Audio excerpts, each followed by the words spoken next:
Hey guys, welcome to my videos.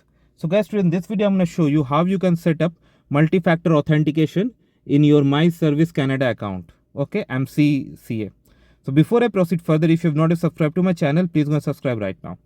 So guys, because of the amount of confidential information involved, what I'm going to do in this video, that rather than making it a live video, I'm making it in the form of screenshots. But I'm going to explain it to you what I did. So this is the first thing, like I was doing it for SIN number, but for anything you can log in. This is the login option, like you can use Interact, GC key, provincial ID, or you can register for an account if you don't have. So I use the Interact to log in. And when you commit for the first time and you don't have multi-factor authentication, the system will ask you to select, to go for it. Okay.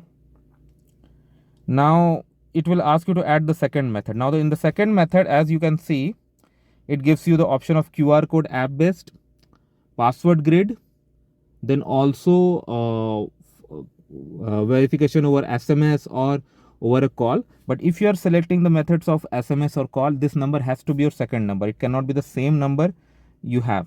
Okay, so that means somebody has to get through two numbers before your account can be accessed. Okay, now I selected the first option, register with an authenticator app.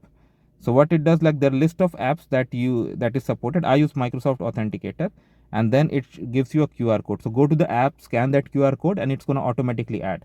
And when you try to log in, system will generate a code, 6-digit code. That code you need to see. That one.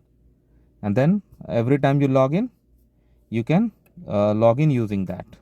And then as you can see, I'm on the dashboard of My Service Canada account. So this is where you can get the things done. So let me know guys what you feel about it. Was it easy? Do you have any questions? Thanks for watching. Please subscribe to the channel.